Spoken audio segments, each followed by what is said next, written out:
Hey guys. Um, I'm having so much like technical issues today, so please let me know if it works. Um, yeah, just let me know if it works. I think it's working. I think so. I just need to know if you guys can hear me properly through this.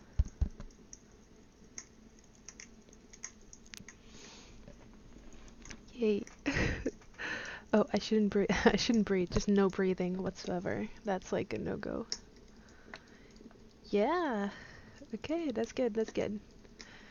Hi guys. I feel like it's been a while. It has been a while. So glad to be here. How have y'all been? I sound nasally. I don't know. I just do that when I'm nervous, I think. So yeah, as I was saying, I'm wearing my dress. I'll actually show you. Ooh. I know I look like such a goth today. It's got like these massive sleeves. It's so cool. It's by Kill Starch, my favorite brand ever.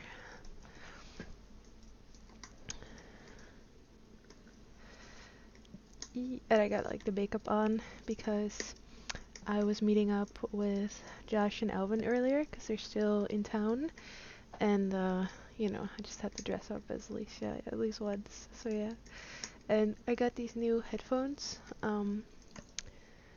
They're like Turtle Beaches. I already had Turtle Beaches, but the ones that I had were like 3 years old, and eventually they broke. So they had a good run. So I got new ones, and these are like cordless. So I'm excited about cordless things. Can you hear the sound? I don't know if you can hear like the fire sounds. I have no clue like how exactly this works for streaming. For next time, I'll promise I'll try to get the 3DO up and running. It was just like chaotic at everything. So yeah, we can hear it. That's good. That's good. Okay, so let's see. You've got Rum, Dante, Matthew, Elvin, Dare, Ashen. Got a couple people here already. I hope everyone like kind of like realized I was streaming.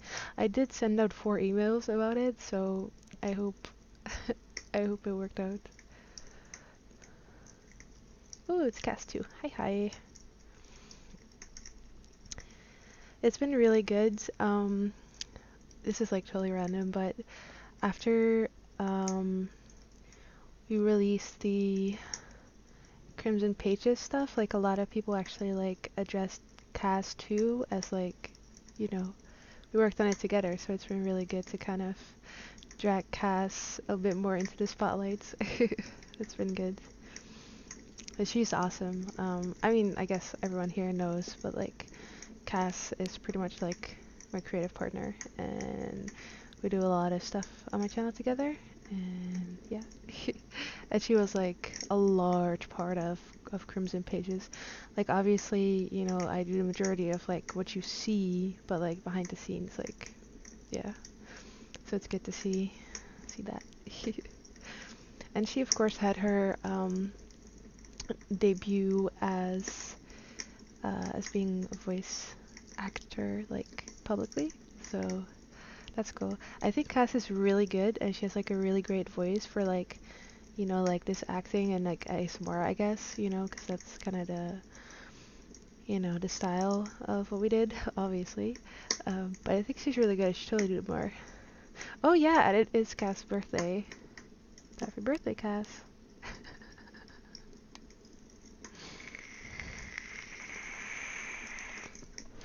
It's such a dead meme. Oh my god. I think Cass is sharpening her knives right about now. Mm. Too funny.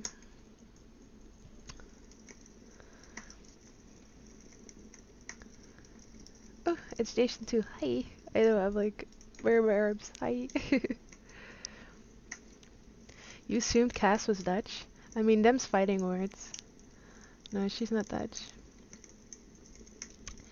Pretty sure if Cass was Dutch, there would be like a lot of pictures of us like together and hanging out. But unfortunately, me and Cass have actually never met yet, but we will soon.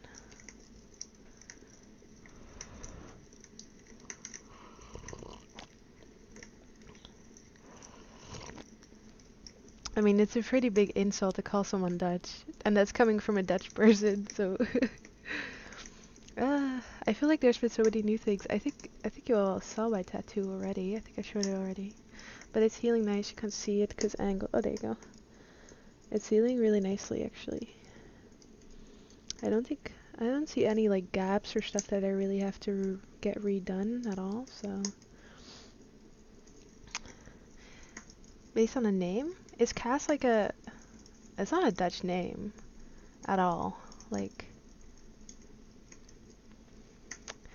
well, I mean, I'm being like dramatic about it, obviously, but the Dutch. I mean, I'm Dutch and I hate everyone here. No, I don't hate everyone here, but I hate kind of like Dutch culture and kind of like the underlying things about it. Because the Dutch always like pretend to be super open-minded and we're so liberal and so this and so that. But not that, I don't want to get into like, liberal versus whatever, but it's like, it's always like, oh, we're like so not racist and so not homophobic when there's like a lot of homophobia and there's like a lot of racism going on. So that's why I kind of don't like the Dutch, because they're very like, like publicly very like open and accepting, but then like actually they're not, I think that's why I don't like the Dutch mostly. Vans, yeah, I guess depending on how you pronounce it, Vans and kind of makes it sound more like North American. Cass is cheese. It's Cass actually, with two A's and one S. Well, yeah, it's true. Every country has douchebags, but it's like whatever special brand of douchebag you're like physically surrounded by. I think that's the type of douchebaggery that's just gonna grind on you, I guess. And I don't know. I have a lot of friends, like outside of here, so I'd just rather be somewhere else anyway. So. So I'm having some green tea in my good old Carnage mug. I'm surprised this thing still works, because it's like,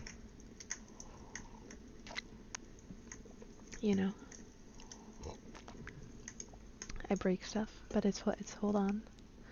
I don't think I dropped it though, so let's keep it that way. I thought Holland sent most of their racist assholes to South Africa anyway. Is that a thing? I don't know if that's like a thing. I know we have like, there's like Dutch people living there, but I don't know if that's the racist assholes. Are there enough leaves in it for a kettle's worth of tea? No, this is actually just like a single bag. I've been using bags because I'm lazy, but yeah, this is what a single bag tea. Ah yes, apartheid. That was like a weird realization. When I realized apartheid, which is obviously a Dutch word, was actually like an international word, I thought that was so weird because like it sounds so decidedly Dutch to me, because it is, but that was like a weird thing when we were taught about that in school a long time ago.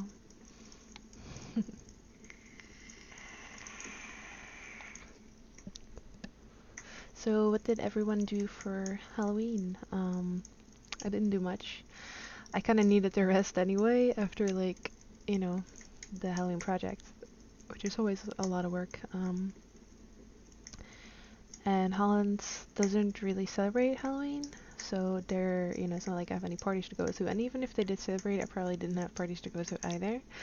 But I did just like dress up just for myself, just for fun. I dressed up as Mia Wallace from Pulp Fiction, which is my favorite movie, and I just did like a closet cosplay or closet costume, just whatever I had on hand. I just put it on. But it was pretty fun, just like walking around with a big syringe sticking out of my heart. So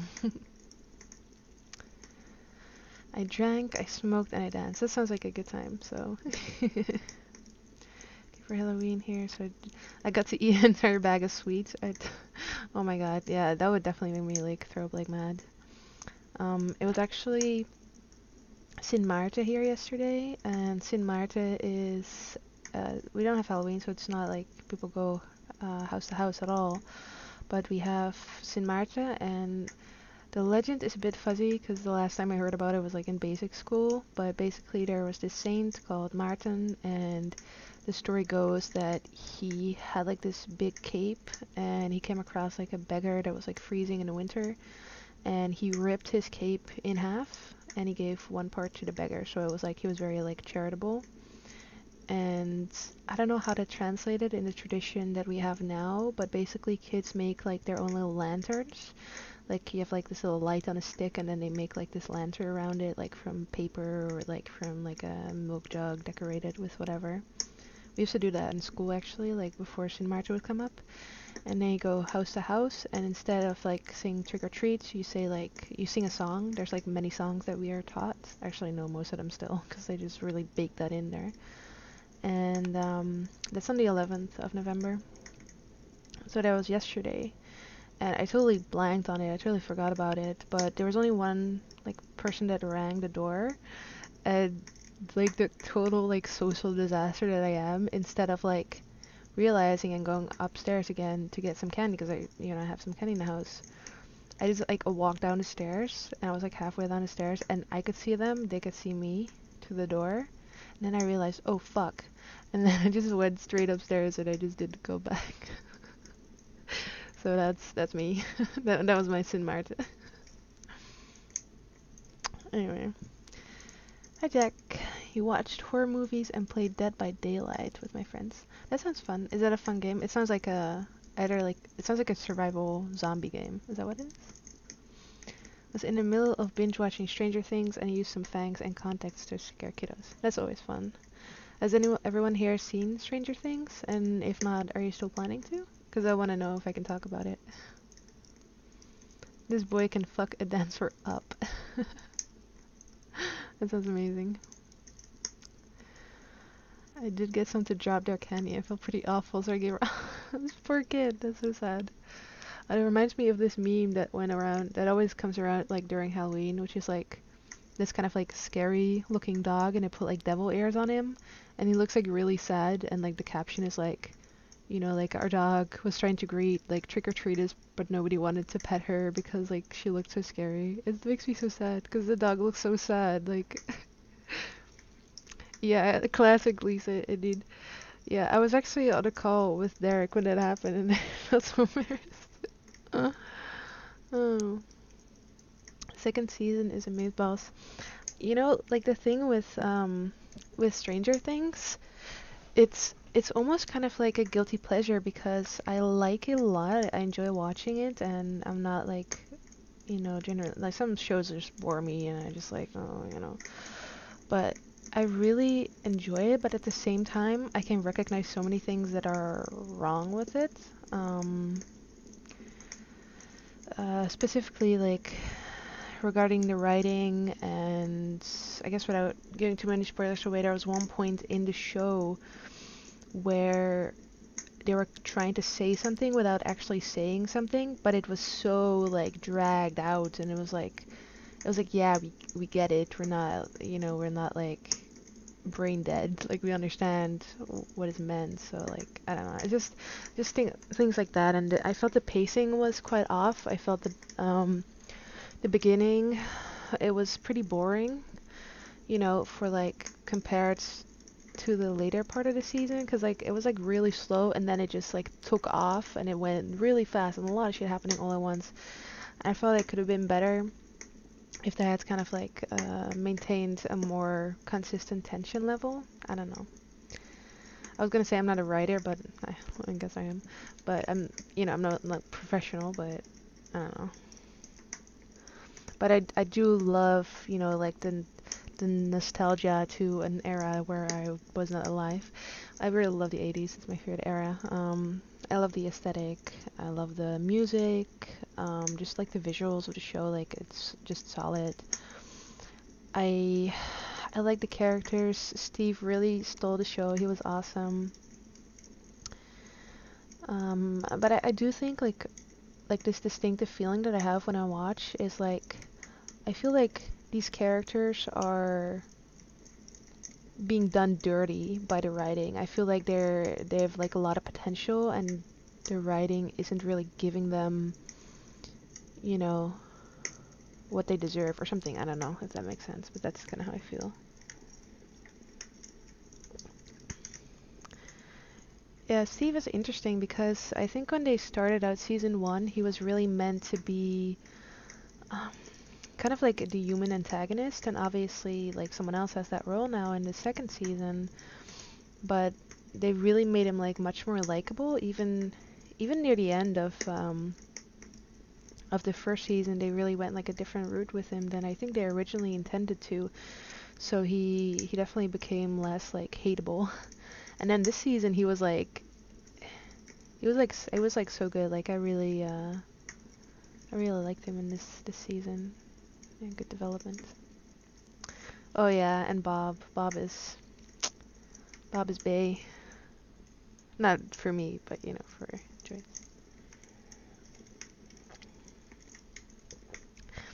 Yeah, I think that's it also. Like they have all these great characters, but like you just can't focus on all of them equally, because then you would kind of like undermine all of them at the same time, you know? Like you gotta kind of like, I don't know. They could be more selective in like the type of story that they wanna tell. Hmm. Hopper's great, yeah. He's really cool.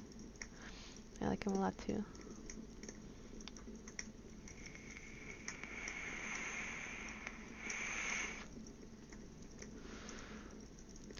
Yeah, like, yeah, like Cass said, like the punk episode it was such a change of pace, which in theory would have been nice because it was kind of like, you know, like I said, just like not really enough tension and stuff like that, but it was just like a very different tone that it didn't fit at all. It was, again, like some characters, like just the Kali character I liked, but the story just didn't do like her justice. Like they didn't do with her what they could have. It was just missed opportunities. I don't know. And it was just like such a cliche thing, like, oh yeah, we're gonna make you find your true potential. Like it's like, okay, like it's so cliche.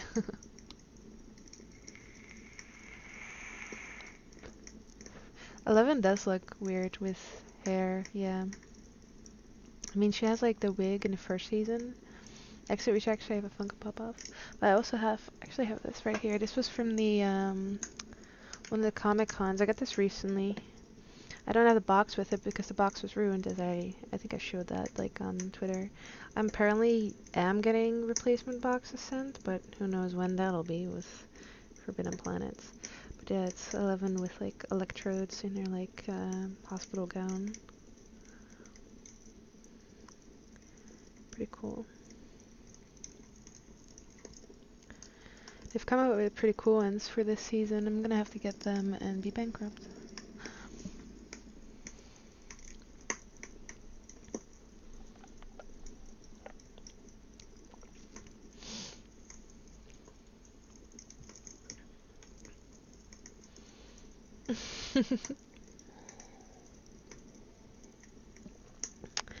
Yeah. I don't know. But I mean, like, criticism aside, I do enjoy the show a lot. I love watching it. Um, like just the aesthetic of it and the style, it makes up for a lot. And I feel weird, but I think like the little like budding romance between Mike and 11 is like so adorable. I don't know. I'm living like kind of vicariously through them, like, you know, because like nobody liked me as a kid, so like yeah, it's cute. It's adorable. But I feel like weird for even saying that, but whatever. mm. Dante, I agree like completely. Like Holly, she was interesting. She has potential. I don't know if they can like come back from that episode like and make her interesting later. But all of the other characters were so bad. So bad. Like I hated every one of them. Like they were just like no personality, like cookie cutter personalities, like from like, you know, cliche bullshit. It was all they had, really. I don't know. They seemed just like kind of like edgy just for the sake of it too, you know? It's like just it was so bad. I don't know who wrote that, but it was really bad.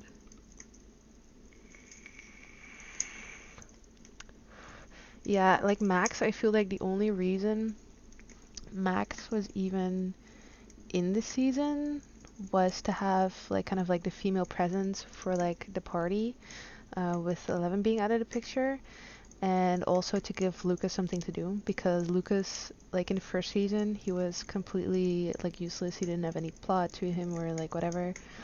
And now they gave him like the family and like the sassy sister, and they gave him like a love interest. Like that was like that's what she's there for, really.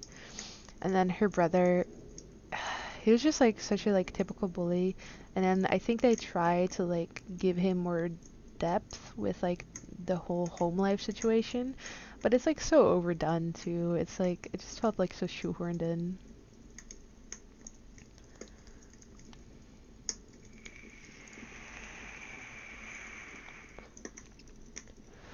I don't know.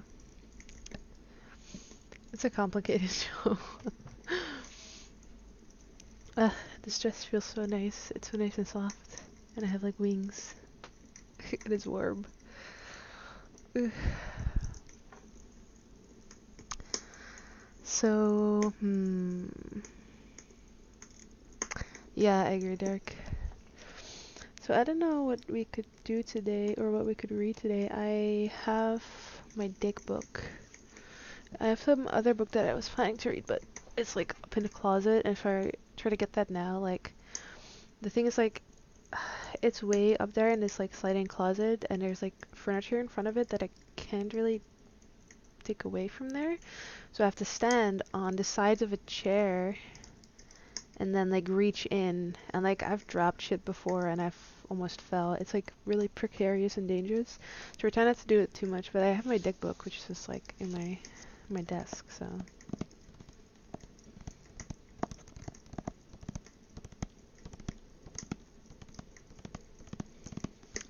The big book of dick stories.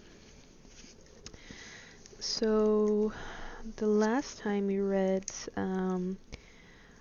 we'll remember it for you wholesale, which is based on, well, which Total Recall is based on, right? Is that what we did? Thank you, Dante. I'm very proud of my dick. These are just a couple of short stories. If anyone's like here right now or watching this and he doesn't know who Philip K. Dick is, he actually wrote the book upon which Blade Runner was based, To Android's Dream of Electric Sheep. I've done a reading of that book on my channel. It's not finished yet, but I've started on it. I have a couple episodes out. So like he's this really he isn't among us anymore, but he was this really prolific science fiction writer, and he wrote quite a couple books, but very many short stories. So, and this is just like kind of like a best of collection. Find a new show, Electric Dreams. It's an anthology of dick stories. Ooh, I'm gonna have to see that. I really like Philip K. Dick. He's just great. So, yes, he wrote so much. It's crazy. So, in this book, we have Beyond Lies the Wub, Rogue, Paycheck, Second Variety, Imposter, The King of Elves, Adjustment Team, Foster Your Dead, Upon the Dull Earth, Autovac, The Minority Reports, The Days of Perky Pat, Precious Artifact, A Game of Unchance, We Can Remember It for You Wholesale, Faith of Our Fathers, The Electric Ants, A Little Something for Us, Tempunauts, Exit Door Leads In, Rotavirus Case, and I Hope I Shall Arrive Soon. I don't know if anyone has any like recommendations or I don't know how long they are. Yeah, Second Variety is great. I read that one a little while ago. actually read it to Derek for, I was like starting it and I didn't realize how long it would be. Okay, well since Cass was first, I can do that. So I guess I'm just gonna go in like blind. I like to do that anyway, just like without, if I'm watching a movie, I tend to not watch the trailer, because I think it's better that way. Because sometimes the trailer can just give too much away, you know?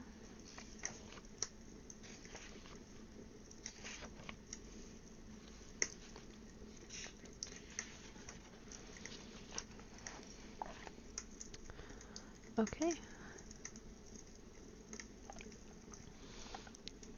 How is the sound? Is it, I know you guys can hear me, but is it like nice and clear? Can you guys hear me properly?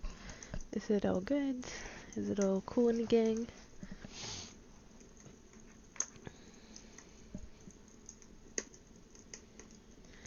I need to get like new glasses badly because I'm so blind. Honestly. Like even with my glasses, I've had these glasses for a couple years now and I think my eyes are getting like worse, so. Okay, good luck with that guess. Used to be a synopsis of the entire film. It's like, why watch it at that point, you know? I mean, that's a bit stupid, but... Ah, thanks, Moonstrife. Okay, good. So, if you are all ready, then story time. I'll try to, you know, prevent any sudden sounds, but I'm an idiot, so I cannot promise anything. Okay. I Hope I Shall Arrive Soon by Philip K. Dick. After takeoff, the ship routinely monitored the condition of the 60 people sleeping in its cryonic tanks. One malfunction showed, that of Person 9. His EEG revealed brain activity. Shit, the ship said to itself. Complex homeostatic devices locked into the circuit feed, and the ship contacted Person 9. You are slightly awake, the ship said, utilizing the psychotronic route. There was no point in rousing Person 9 to full consciousness. After all, the flight would last a decade. Virtually unconscious, but unfortunately still able to think, Person 9 thought, "Someone is addressing me." He said, "Where am I located? I don't see anything." "You're in faulty cryonic suspension." He said, "Then I shouldn't be able to hear you."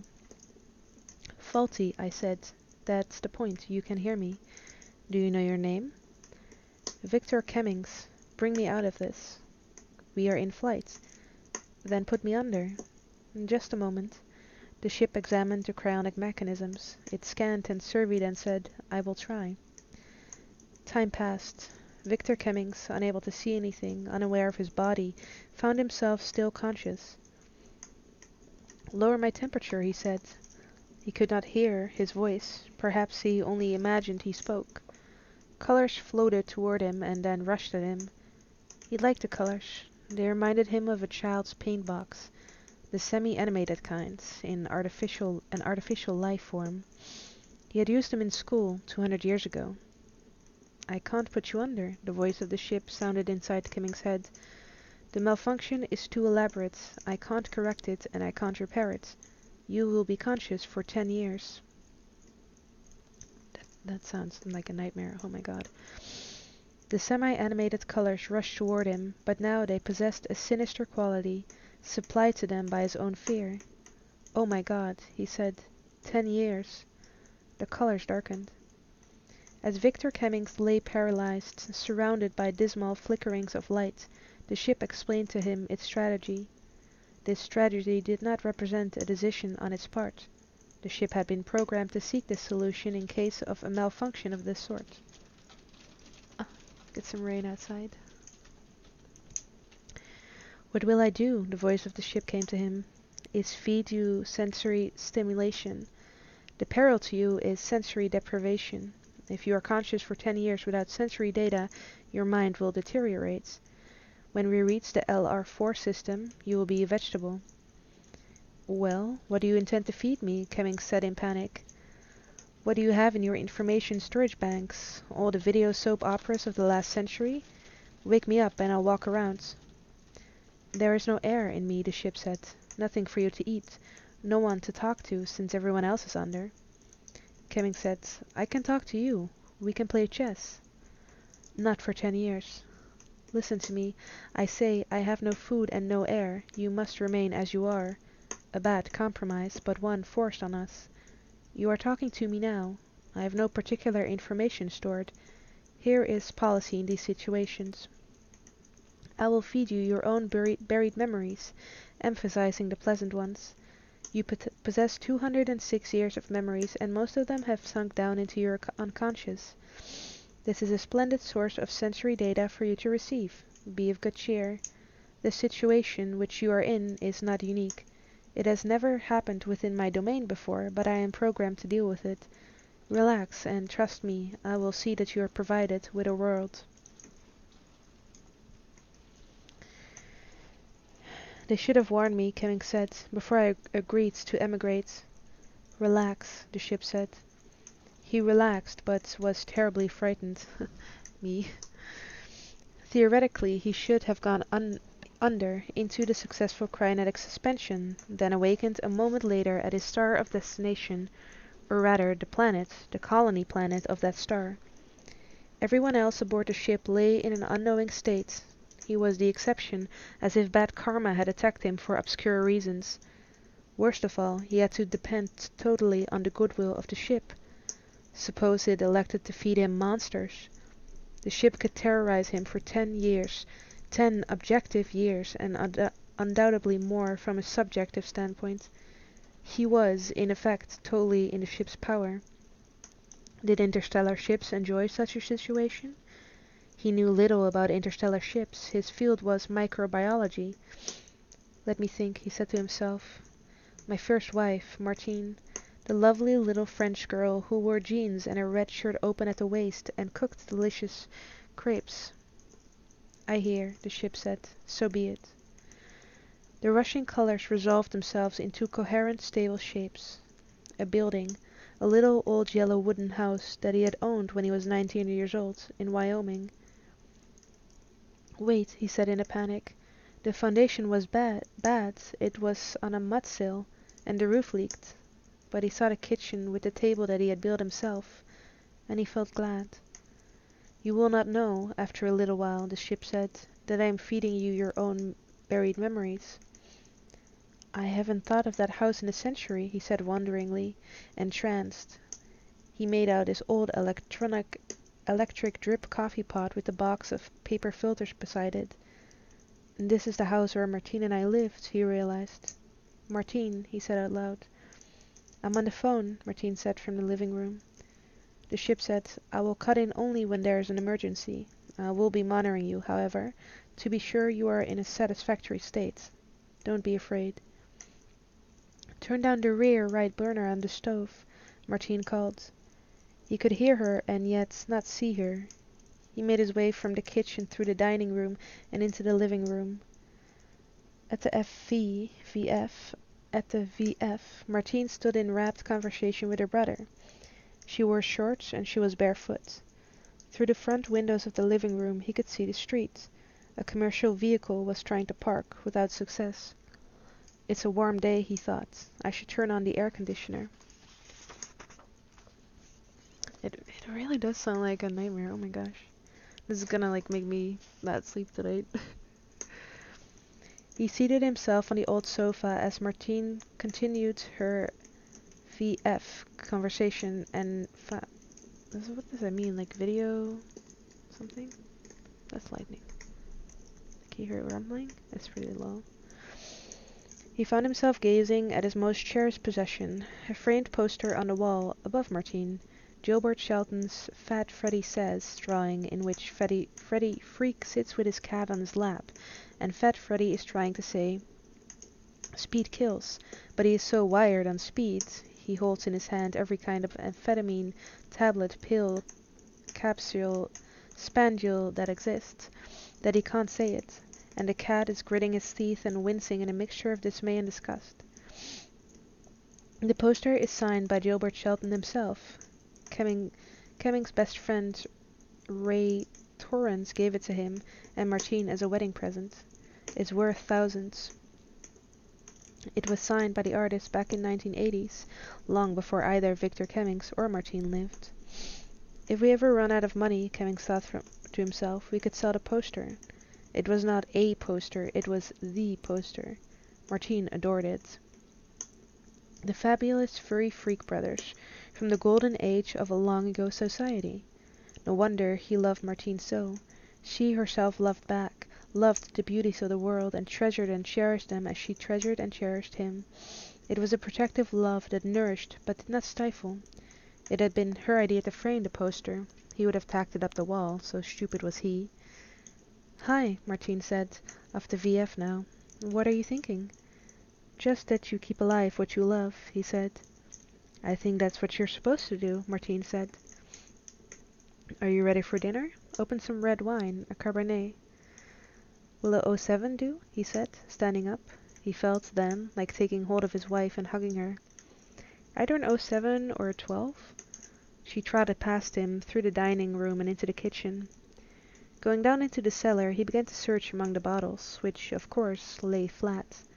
Musty air and dampness. He liked the smell of the cellar. But then he noticed the redwood planks laying half buried in the dirt, and he thought, I know I've got to get a concrete slab poured.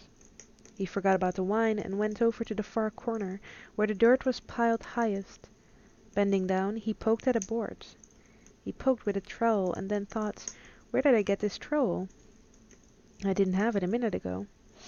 The board crumbled against the trowel. This whole house is collapsing, he realized. Christ's sake, I better tell Martine. Going back upstairs, the wine forgotten, he started to say to her that the foundations of the house were dangerously decayed, but Martine was nowhere in sight, and nothing cooked on the stove, no pots, no pans. Amazed, he put his hands on the stove and found it cold. Wasn't she just cooking? He asked himself. Martine, he said loudly. No response. Except for himself, the house was empty. Empty, he thought, and collapsing. Oh my God. He seated himself at the kitchen and felt the chair give slightly under him. It did not give much, but he felt it. He felt the sagging. I'm afraid, he thought. Where did she go? He returned to the living room. Maybe she went next door to borrow some spices or butter or something, he reasoned. Nonetheless, panic now filled him. He looked at the poster. It was unframed, and the edges had been torn. I know she framed it, he thought. He ran across the room to it and examined it closely. Faded. The artist's signature had faded. He could scarcely make it out. She insisted on framing it and under glare-free, reflection-free glass. But it isn't framed and it's torn, the most precious thing we own. Suddenly he found himself crying. It amazed him, his tears. Martine is gone, the poster is deteriorated, the house is crumbling away, nothing is cooking on the stove. This is terrible, he thought, and I don't understand it. The ship understood it. The ship had been carefully monitoring Victor Cummings' brainwave patterns, and the ship knew that something had gone wrong. The waveforms showed agitation and pain. I must get him out of this feed circuit or I will kill him, the ship decided. Where does the flaw lie? It asked itself. Worry dormant in the man, underlying anxieties? Perhaps if I intensify the signal, I'll use the same source but amp up the charge. What has happened is that a massive subliminal insecurities have taken possession of him. The fault is not mine, but lies, instead, in his psychological makeup. I'll try an earlier period in his life, the ship decided, before the neurotic anxieties got laid down. In the backyard, Victor scrutinized a bee that had gotten itself trapped in a spider's web. The spider wound up the bee with great care. That's wrong, Victor thought. I'll let the bee loose. Reaching up, he took a hold of the encapsulated bee, drew it from the web, and scrutinized it carefully, began to unwrap it. The bee stung him. It felt like a little patch of flame. Why did it sting me, he wondered. I was letting it go. He went indoors to his mother and told her, but she did not listen. She was watching television. His finger hurt where the bee had stung it, but, more important, he did not understand why the bee would attack his rescuer. I won't do that again, he said to himself. Put some Bactine on, his mother said at last, roused from watching the TV. He had begun to cry. It was unfair. It made no sense. He was perplexed and dismayed that he felt hatred towards small living things because they were dumb. They didn't have any sense. He left the house, played for a time on his swings, his slide, and his sandbox, and then he went into the garage because he heard a strange flapping, whirring sound like a kind of fan. Inside the gloomy garage, he found that a bird was fluttering against the cobwebbed rear window, trying to get out. Below it, the cat, Dorky, leapt and leapt, trying to reach the bird. He picked up the cat. The cat extended its body and its front legs. It extended its jaws and bit into the bird. At once the cat scrambled down and ran off with the still fluttering bird. Victor ran into the house. "Dorky caught a bird," he told his mother. "That goddamn cat." His mother took the broom from the closet in the kitchen and ran outside trying to find Dorky.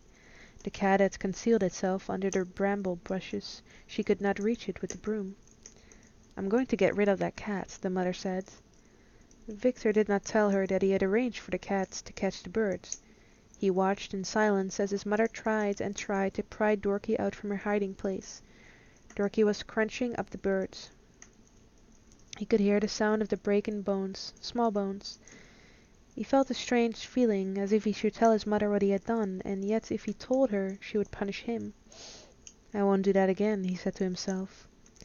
His face, he realized, had turned red. What if his mother figured it out? What if she had some secret way of knowing? Dorky couldn't tell her, and the bird was dead. No one would ever know. He was safe. Take a sip.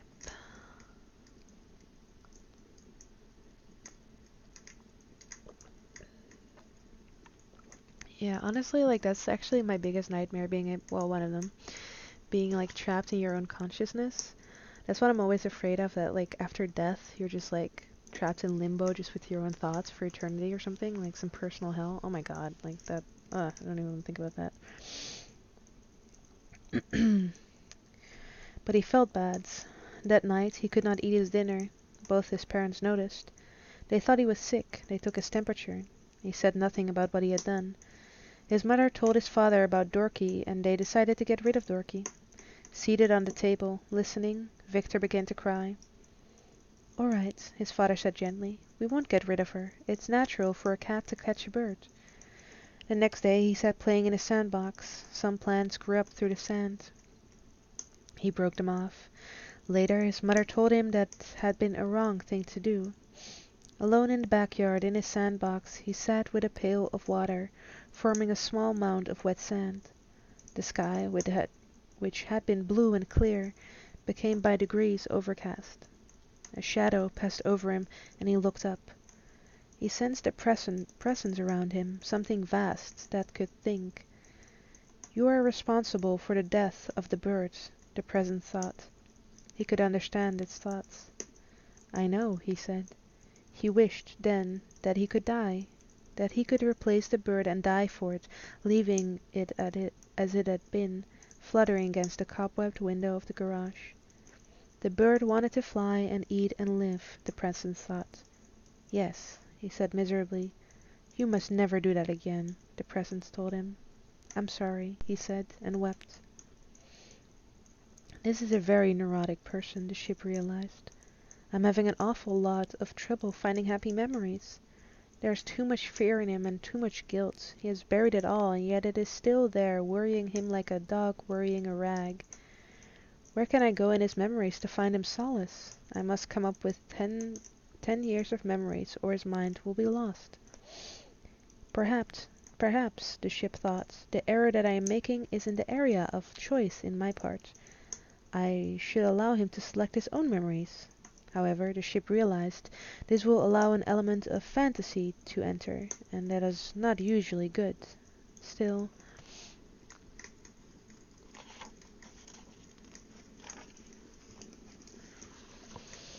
I will try the segments dealing with his first marriage once again, the ship decided. He really loved Martine. Perhaps this time, if I keep the intensity of the memories at a greater level, the entrophic factor can be abolished. What happened was a subtle vitation of the remembered world, a decay of structure. I will try to compensate for that. So be it. Do you suppose Gilbert Shelton really signed this? Martine said pensively. She stood before the poster, her arms folded. She rocked back and forth slightly, as if seeking a better perspective on the brightly colored drawing hanging from her living room wall. I mean, it could have been forged by a dealer somewhere along the line, during Shelton's lifetime or after. The letter of authentication, Victor Cummings reminded her. Oh, that's right. She smiled her warm smile. Ray gave us the letter that goes with it. But suppose the letter is a forgery. What we need is another letter certifying that the first letter is authentic. Laughing, she walked away from the poster. Ultimately, Cummings said, we would have Gilbert Shelton here personally testify that he signed it. Maybe he wouldn't know. There's that story about the man bringing the Picasso picture to Picasso and asking him if it was authentic, and Picasso immediately signed it and said, now it's authentic. She put her arm around Cummings and, standing on tiptoe, kissed him on the cheek. It's genuine. Ray wouldn't have given us a forgery. He's the leading expert on a counterculture art of the 20th century. Do you know that he owns an actual lid of dope? It's preserved under... Ray's dead, Victor said. What? She gazed at him in astonishment. Do you mean something happened to him since we last... He's been dead 2 years, Cummings said. I was responsible. I was driving the buzz car. I wasn't cited by the police, but it was my fault. Ray is living on Mars. She stared at him. I know I was responsible. I never told you. I never told anyone. I'm sorry. I didn't mean to do it. I saw it flapping against the window and Dorky was trying to grab it, and I lifted Dorky up and I don't know why. Dorky grabbed it. Sit down, Victor. Martine led him to the overstuffed chair and made him seat himself. Something's wrong, she said. I know, he said. Something terrible is wrong. I'm responsible for the taking of a life, a precious life that can never be replaced. I'm sorry. I wish I could make it okay, but I can't. After a pause, Martine said, call Ray. The cat, he said. What cat? There. He pointed. In the poster, on Fat Freddy's lap. That's Dorky. Dorky killed Ray. Silence. The presence told me, Cummings said. It was God.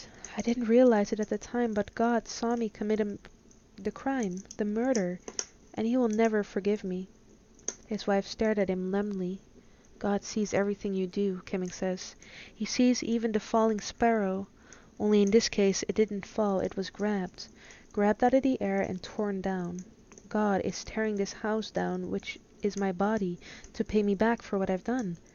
We should have had a building contractor look this house over before he bought it. It's just falling to goddamn pieces. In a year there won't be anything left of it. Do you believe me?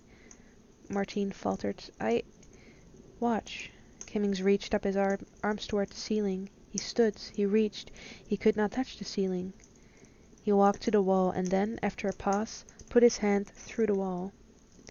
Martine screamed. The ship aborted the memory retrieval instantly, but the harm had been done. He has integrated his early fears and guilt into one interwoven grid, the ship said to itself.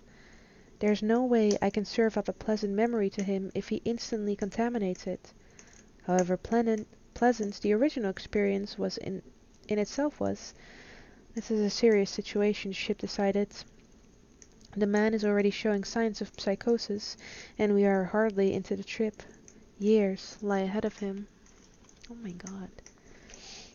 After allowing itself time to think the situation through, the ship decided to contact Victor Cummings once more.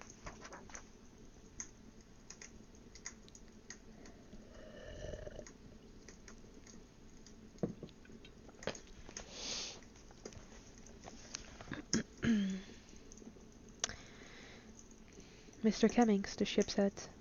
I'm sorry, Cummings said. I didn't mean to foul up those retrievals. You did a good job, but I... Just a moment, the ship said. I'm not equipped to do psychiatric reconstruction of you. I'm a simple mechanism, that's all. What is it you want? Where do you want to be, and what do you want to be doing? I want to arrive at our destination, Cummings said. I want this trip to be over. Ah, the ship thought. That is the solution. One by one, the cryonic systems shut down. One by one, the people returned to life, among them Victor Cummings. What amazed him was a lack of sense of the passage of time. He had entered the chamber, lain down, had felt the membrane cover him, and the temperature began to drop. And now he stood on the ship's external platform, the unloading platform, gazing down at a verdant planetary landscape. This, he realized, is LR-46, the colony world to which I have come to begin this new life. Looks good, a heavy-set woman beside him said.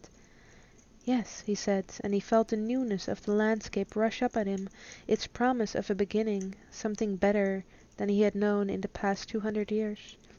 I am a fresh person in a fresh world, he thought, and he felt glad. Colors raced at him like those of a child's semi-animate kit.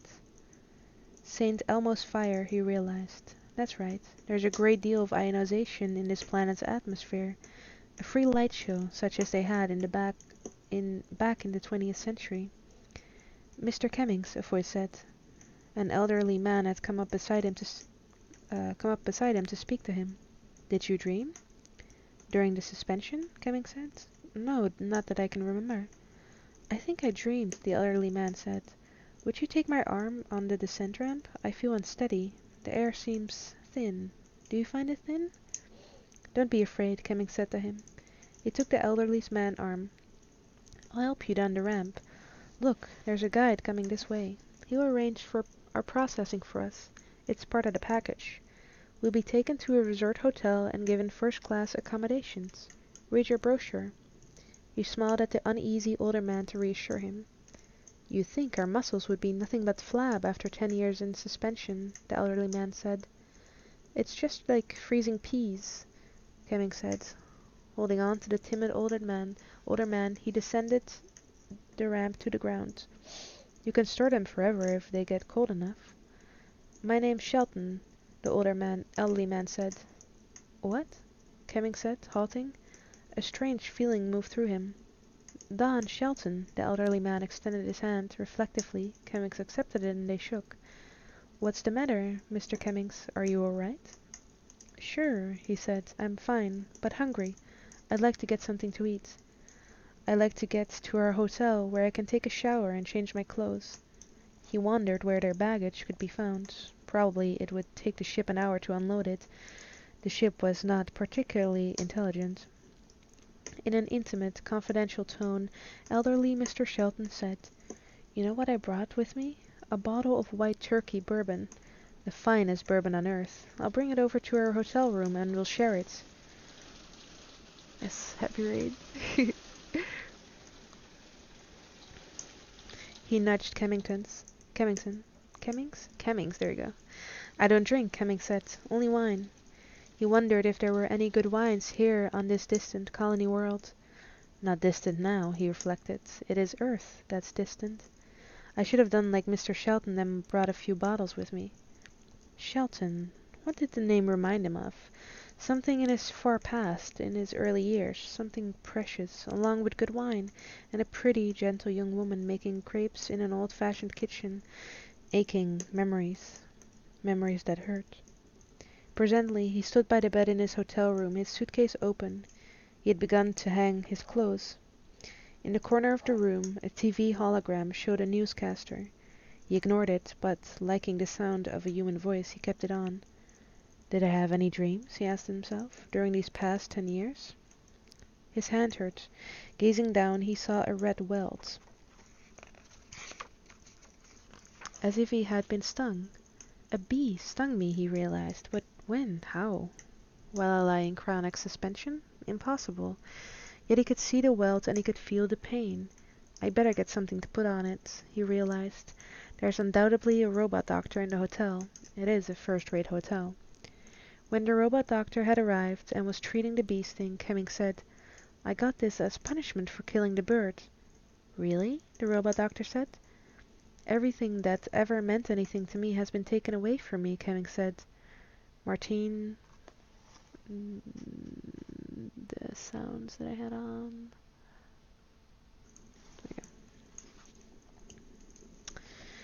There we go. Martine, the poster, my little old house with the wine cellar. We had everything, and now it's gone. Martine left me because of the birds. The birds you killed, the robot doctor said. God punished me. He took away all that was precious to me because of my sin. It wasn't Dorky's sin, it was my sin. But you were just a little boy, the robot doctor said. How did you know that? Kevin said. He pulled his hand away from the robot doctor's grasp. Something is wrong. You shouldn't have known that. Your mother told me, the robot doctor said. My mother didn't know.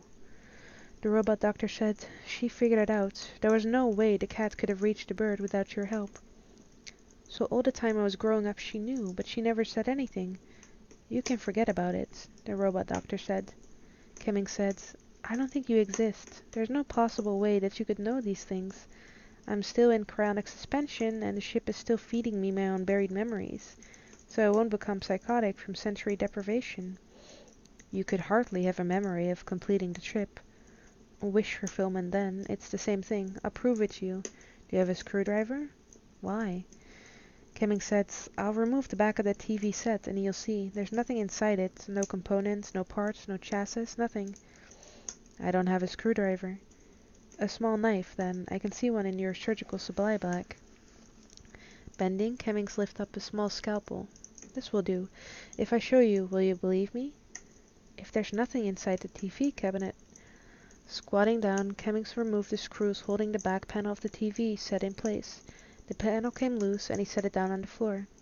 There was nothing inside the TV cabinet, and yet the color hologram continued to fill a square of the hotel room, and the voice of the newscaster issued forth from his three-dimensional image. Admit you're the ship, Kemming said to the robot doctor. Oh dear, the robot doctor said. Oh my gosh.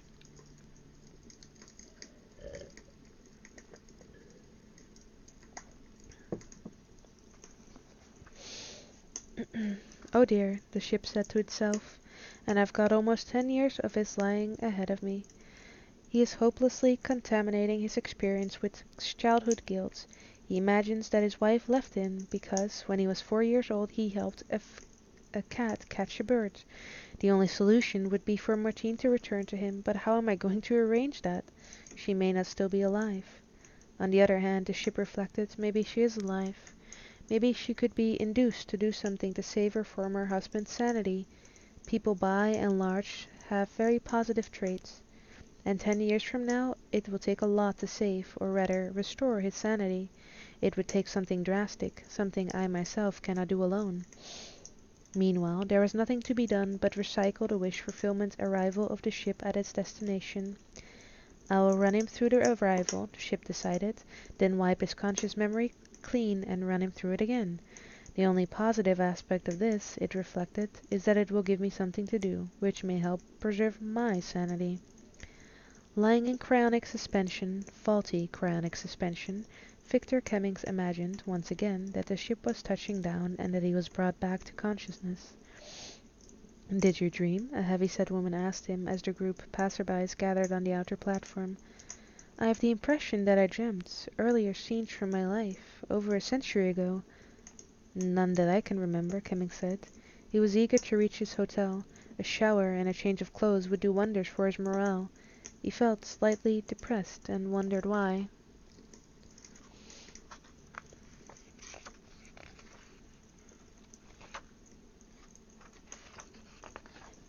There's our guides, an elderly lady said. They're going to escort us to our accommodations. It's the package, Kemmings said. His depression remained. The other seemed so spirited, so full of life, but over him only a weariness lay, a weighing down sensation, as if the gravity of this colony planet were too much for him. Maybe that's it, he said to himself. But according to the brochure, the gravity here matched Earth's. That was one of the attractions. Puzzled, he made his way slowly down the ramp, step by step, holding onto the rail. I don't really deserve a new chance at life anyhow, he realized. I'm just going through the motions. I'm not like these other people. There's something wrong with me. I cannot remember what it is, but nonetheless it is there. In me. A bitter sense of pain, of lack, of worth. An insect landed on the back of Kemming's right hand, but all the insect weary with flight. He halted. watched it crawl across his knuckles. I could crush it, he thought. It's so obviously infirm it won't live much longer anyhow. He crushed it, and felt great inner horror. What have I done? He asked himself. My first moment here, and I had wiped out a little life. Is this my new beginning? Turning, he gazed back up at the ship.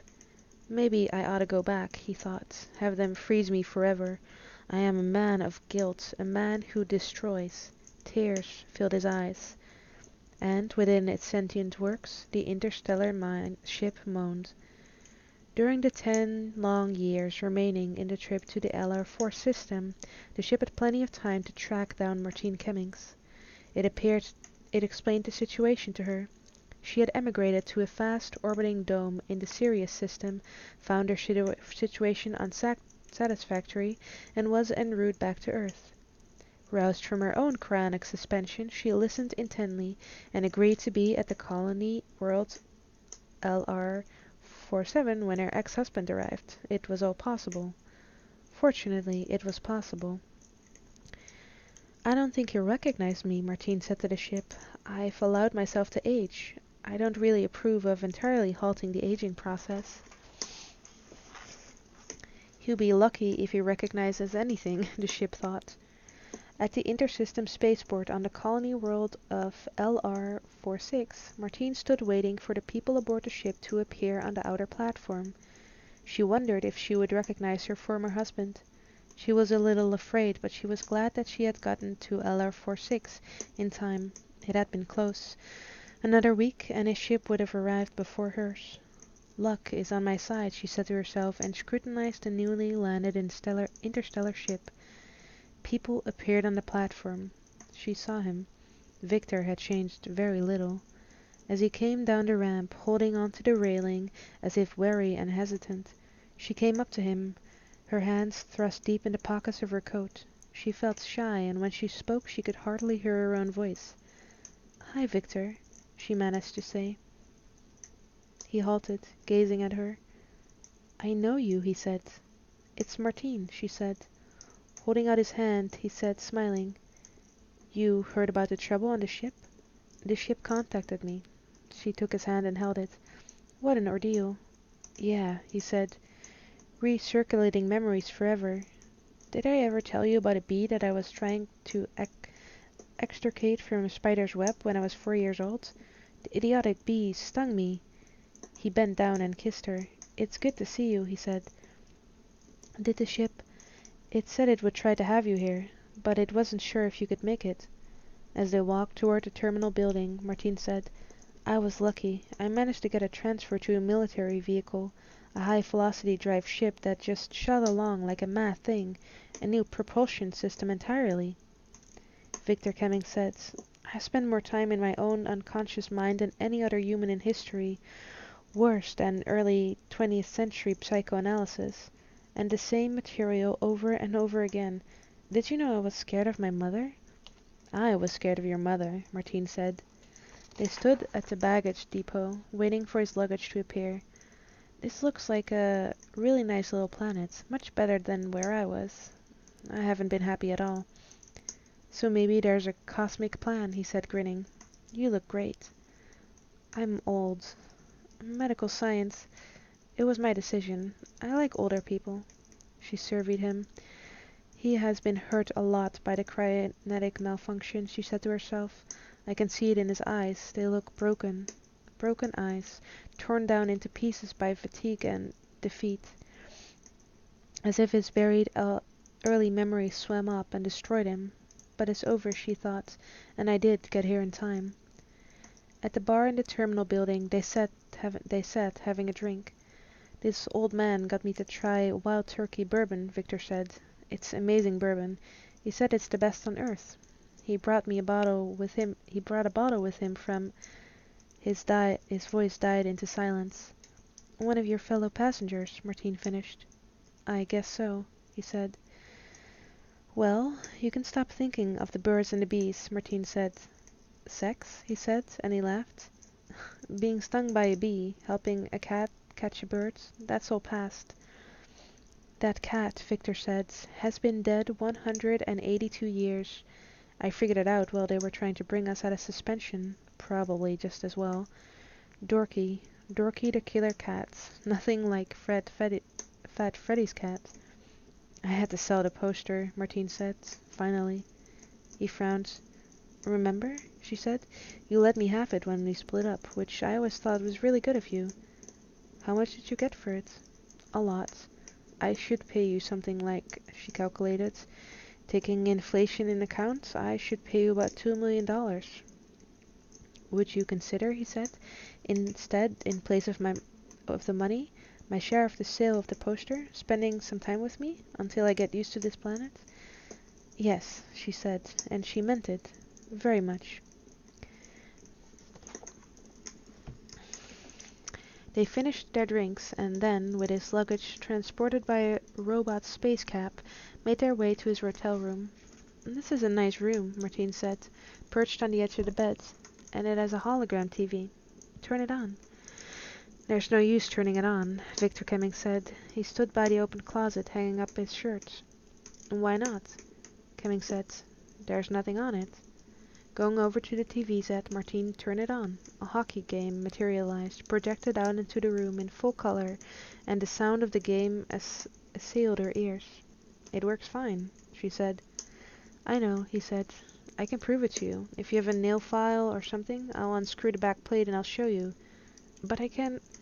Look at this. He paused in his work of hanging up his clothes. Watch me put my hand through the wall. He placed the palm of his right hand against the wall. See? His hand did not go through the wall because hands do not go through walls. His hand remained pressed against the wall, unmoving. And the foundation, he said, is rotting away. Come and sit down by me, Martine said. I've lived this often enough now, he said. I've lived this over and over again. I come out of suspension and walk down the ramp. I get my luggage, sometimes I have a drink at the bar, and sometimes I come directly to my room. Usually I turn on the TV and then... He came over and held his hand toward her. See? See where the bee stung me? She saw no mark on his hand. She took his hand and held it. There's no bee sting, she said. And when the robot doctor comes, I borrow a tool from him and I take off the back plate of the TV set, to prove to him that it has no chassis, no components in it, and then the ship starts me over again. Victor, she said, look at your hands. This is the first time you've been here, though, he said. Sit down. Okay. He seated himself on the bed beside her, but not too close to her. Won't you sit closer to me? It makes me too sad, he said, remembering you. I really loved you. I wish this was real. Martine said, I will sit with you until it is real for you. I'm going to try reliving the part with the cat, he said, and this time not pick up the cat and not let him get the bird. If I do that, maybe my life will change, so it turns into something happy. Something that is real. My real mistake was separating from you. Here, I'll put my hand through you.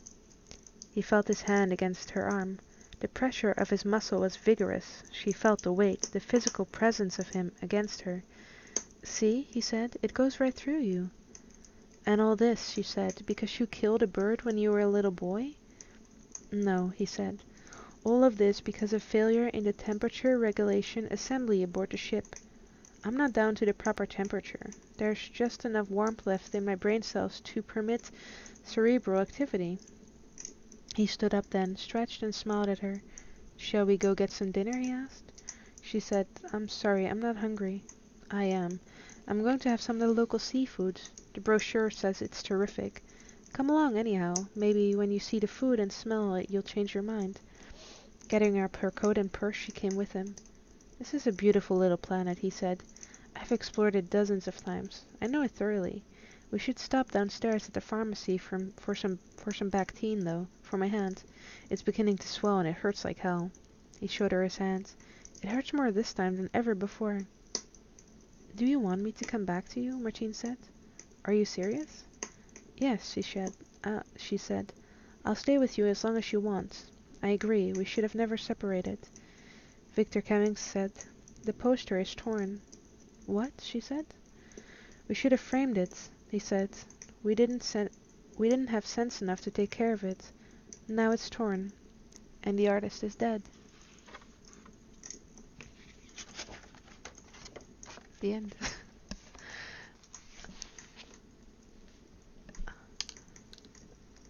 That was like the most depressing thing, one of the most depressing things that I've ever read. Oh my gosh. That was bad. Mm-mm-mm.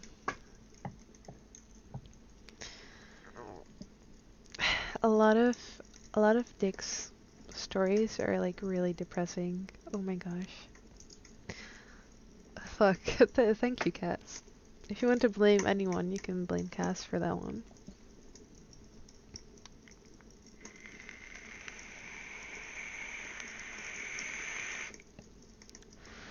Good grief.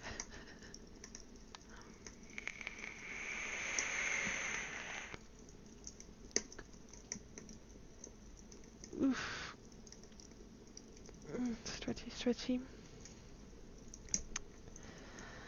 Oh man, that would honestly be like my personal hell. Like, I don't think I can imagine anything like worse than just being stuck in your own mind like that forever, just like reliving it. Good grief.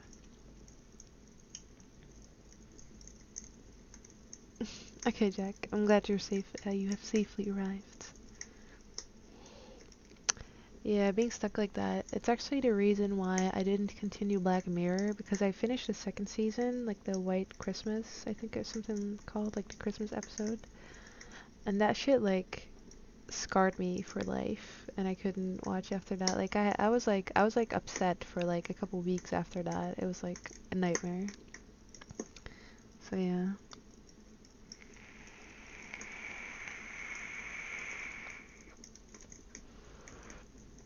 I mean, I like to think that even though I have, you know, I have my traumas and I have, you know, my like stuff that's wrong in my brain, I would like to think that I would be able to conjure up more pleasant things. I don't know, like I do have dreams. I have nightmares, but I sometimes definitely do have like really good dreams that really just feel good, and, you know. So especially if there's like some artificial intelligence that would be able to like conjure up actual pleasant images, it wouldn't be too bad, but I don't know. I guess sometimes it's better just not think about it too deeply, but yeah. The horror game episode fucked me up. Is that in the third season or the first two? Because I've only watched the first two.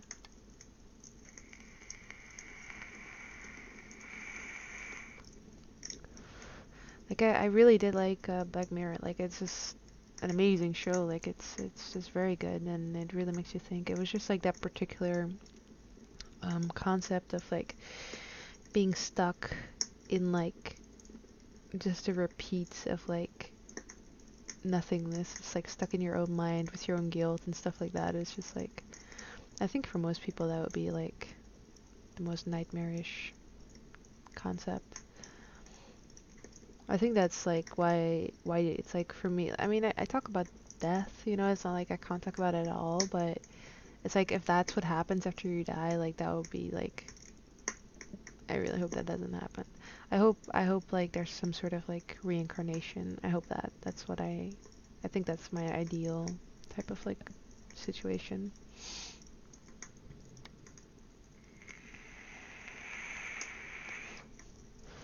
What is you guys' like, what's your belief on like the afterlife? If it like makes you really uncomfortable, like tell me, we'll change subjects, but it just makes me curious, like what people believe in that, because it's so open to interpretation, and I don't think we'll ever find out until like we are ready to go into the beyond, or whatever you want to call it.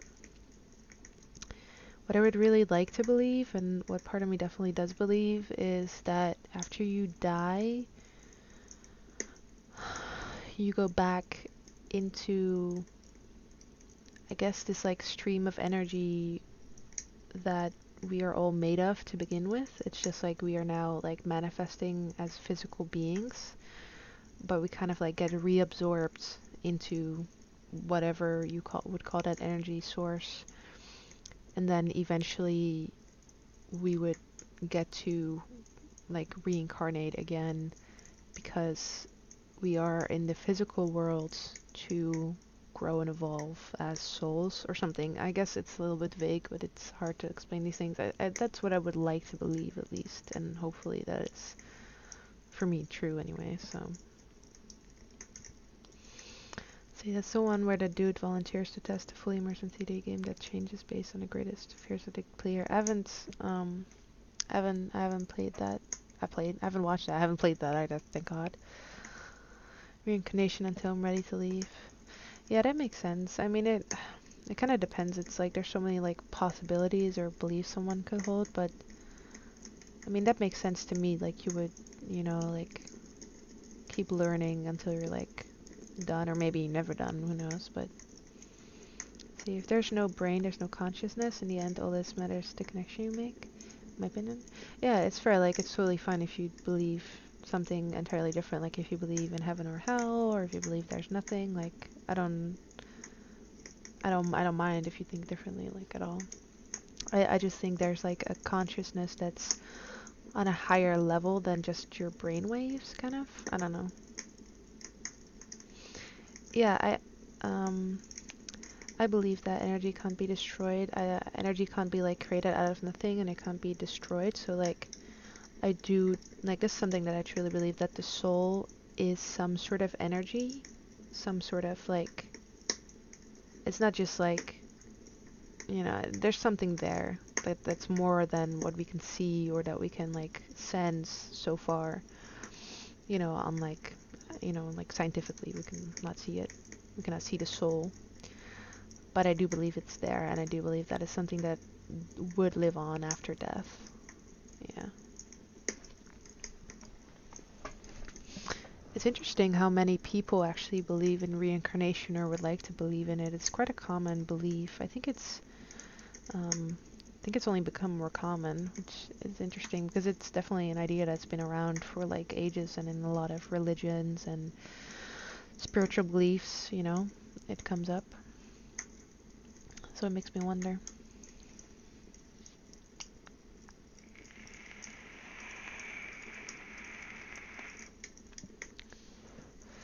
Yeah, I mean, there's many theories, and it's an interesting topic for me. I don't think, I wouldn't discredit anyone's belief. Well, maybe if there were like, I don't know, something wacky like Scientology. Like, no, I don't.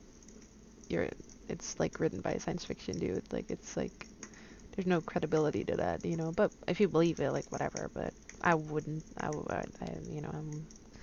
It's not like a thought I really entertain much. But yeah, it's interesting. It sticks with you, huh?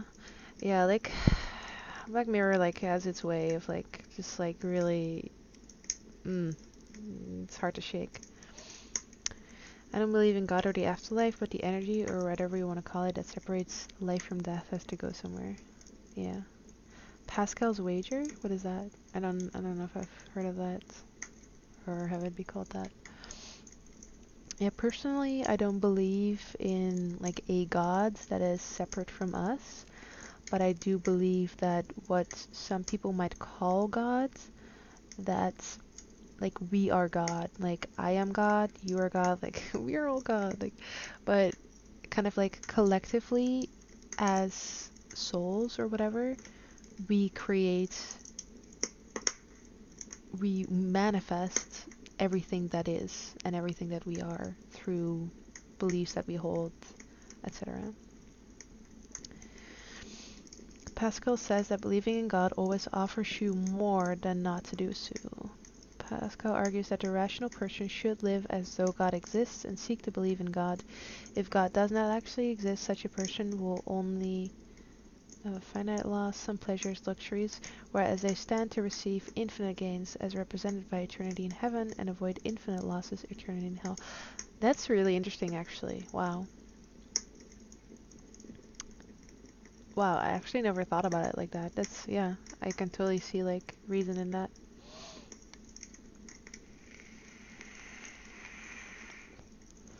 I mean, whatever gets you in heaven is, like, it differs wildly from religion to religion, Some religions dictate that you have to kind of, like, not sacrifice your life, but yeah, dedicate your life fully.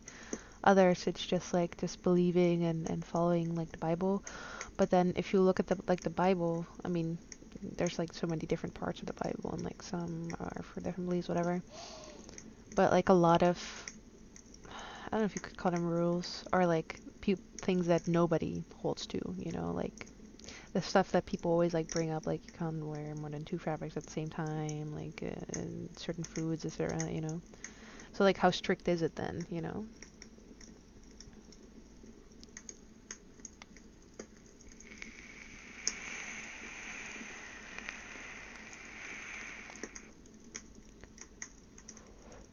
Yeah, I never much liked the concept of like heaven and hell. Like I tend to not be a big fan of black and white thinking anyway. So it's like unless you like do everything right, and if you make one misstep, it's like oh perfect bliss, like, you know, paradise, or like fucking burning like fires and, you know, like fucking agony and torture. It's like really, you know, like I don't know.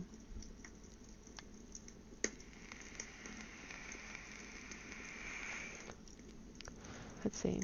I'd agree with Plato. If you're a good person and the gods are just, you'll get into heaven. If there are no gods, you'll be remembered as a good person. If the gods are evil, you shouldn't serve them in the first place.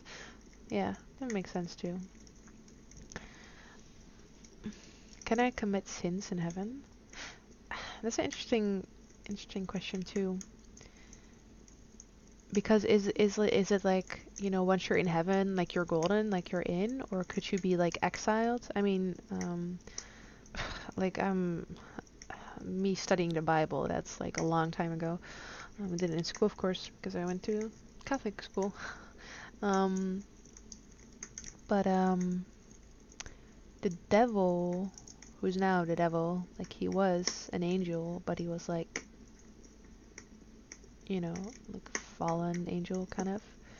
And then like he was sent away, right? But he's like an angel, so he's not like a human soul. I don't know. I don't know. Interesting though. Yeah, it was like exiled, I guess. Canonically, you can't. You have your carnal parts taken away. Yeah, so no fun in heaven.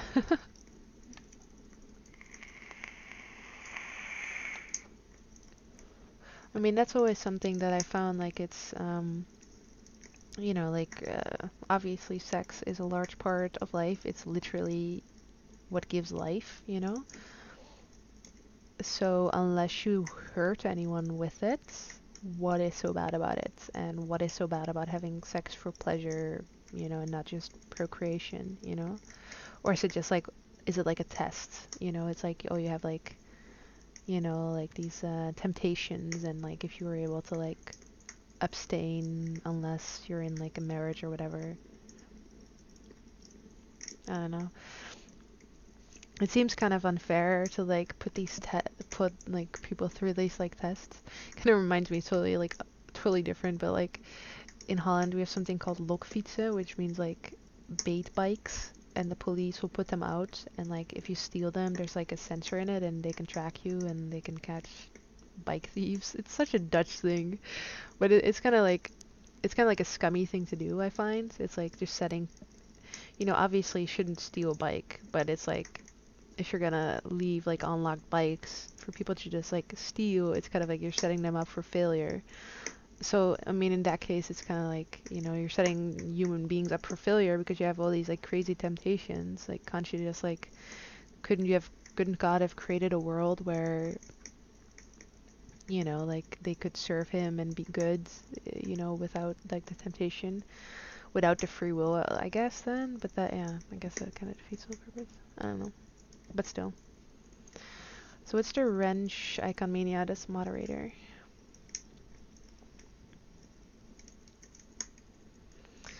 Bike theft is a pretty big issue because we have a lot of bikes. Like, we have like more bikes than people. I think we have like 2 bikes per person. It's a lot.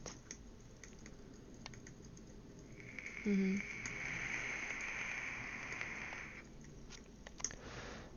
I mean, we mostly have an issue with the Germans stealing our bikes. So funny. Such a good meme. I love those World War II memes. Good Christ. Mm. Yeah, free will. I had like a revelation about that. I don't remember. I wasn't even high. I don't smoke weed and I don't get high, but like I think I figured out why free will doesn't exist. I think my reasoning was that everything that you ever do is a result of your genetics and your experiences. So you never really make a choice yourself. You are just a product of whatever, you know, was inflicted on you, was done to you, was around you. As a result, you have made choices, and those choices again, you know, like solidified your personality, and this altogether dictates the choices that you make. That was like my reasoning, I think. I'm explaining it weirdly, but that was like my conclusion. It's not a very happy one, but it makes you think like what free will really means. Determinism, yeah, I think that's, yeah. I've been looking more into like, what's the English word for that? Philosophy. Cass and me have been like talking about this stuff also. It's like really good if you're like a little bit optimistic and you want to be really depressed, and you should like really look into not some. I mean, there's a lot of that are just really depressing. There's some that actually like can help. But yeah.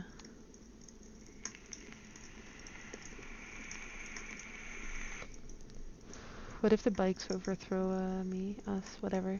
Yeah, if it's not the bikes, it'll be the cows or something. Or the windmills. Or clogs. Or tulips. That's all what we have here, right?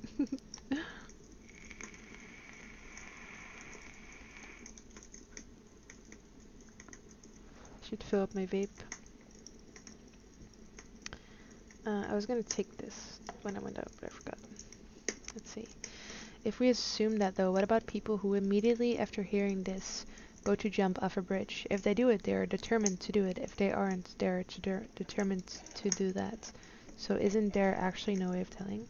I mean, ultimately it doesn't matter. It doesn't change anything, right? It's just like that's just how it is in that case. So it's like this like conclusion or revelation that I had or whatever you want to call it. But like at the same time it doesn't matter. Like whether it's like this like free will or like just like whatever happened during the course of your life made you who you are, it doesn't matter because it just is what it is.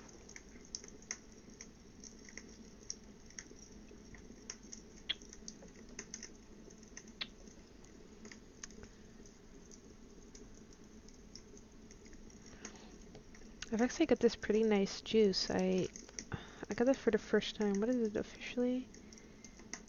It's got, put this light on. Blind as a bat.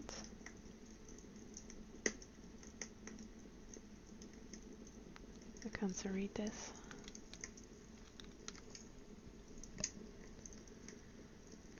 A little bit better. Something, let's say ice candy? Mice candy? What the fuck? It's like a candy flavor, but it's got like a mint to it, like menthol, I think, but very light. It's called Nice Try by Pink Fury. It's my favorite cheap ass brand.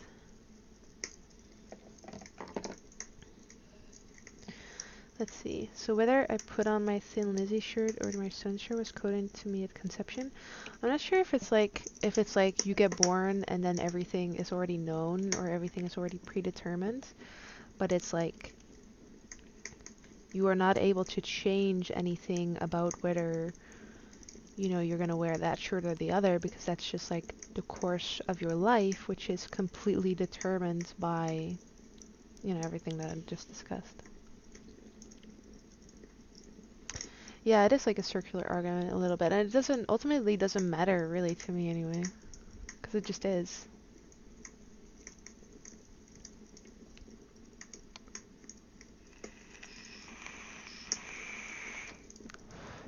Moonstrife, that's actually a really good, like, analogy for it. Yeah, that makes sense.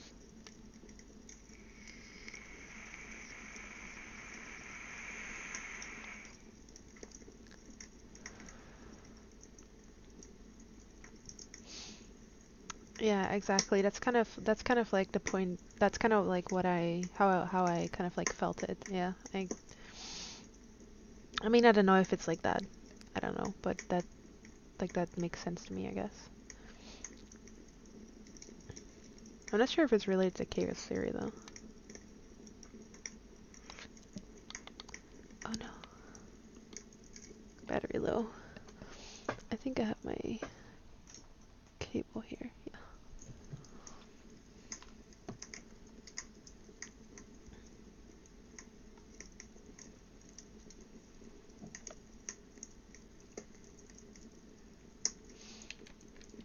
I mean, this shit is like endlessly fascinating to me, and I talk about it a lot. It does make me a little bit depressed though, so maybe I shouldn't like get too much into it. There we go. Mm.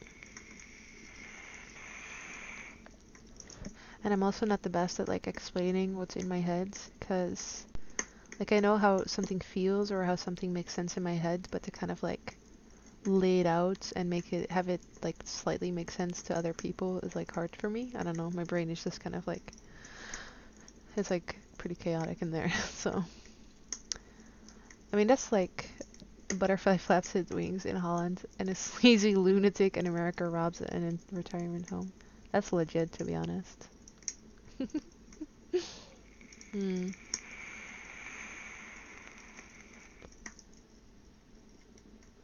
And this is thematic too because I've been like on a Life is Strange binge. Have you guys played the games Life is Strange? I guess like a little bit of a lighter topic, even though they can be pretty depressing games. Um, there was like Life is Strange, which is like five episodes. It's like a game, kind of like it's not like Telltale games, but it's like kind of like similar in a way. Like you make choices which just affect like the way the game goes, stuff like that. And first game you have like time rewind power, and then the second game which came out recently is like a prequel to the other game, and that's only like 3 episodes, and it features some same characters, some new ones, and it doesn't feature some, you know, like characters from the first game. But only 2 episodes out of 3 are out now, but it's really good. You watched it streamed, yeah. I've watched like a couple people like play it after I played it. I played it once and then I just watched a bunch of other people play it, and then I started watching theories and you know, like I got into the real rabbit hole. Yeah, there will be actual Life Strange 2. Though I've heard that it might not be like the same characters or set, I don't know, set somewhere differently. I don't know. I was disappointed with how it turned out. There seemed to be a lot of interesting Lovecrafting themes with the Vortex Club, and that never really panned out. Yeah, I felt the same, honestly, about the Vortex Club. I felt like it was kind of like built up to be this thing, but then it just wasn't important at all. I was like, okay. I had like such theories, like on, like, you know, as it was coming out, like episode per episode, but I felt like they could have done more with that. I did like how they, you know, like in hindsight, of course, like did all the foreshadowing and the symbolism. They definitely seem to have like, that's like a thing, and I can definitely appreciate that. I like that, but they could have done more with that. I feel like it fell flat on in a couple different ways.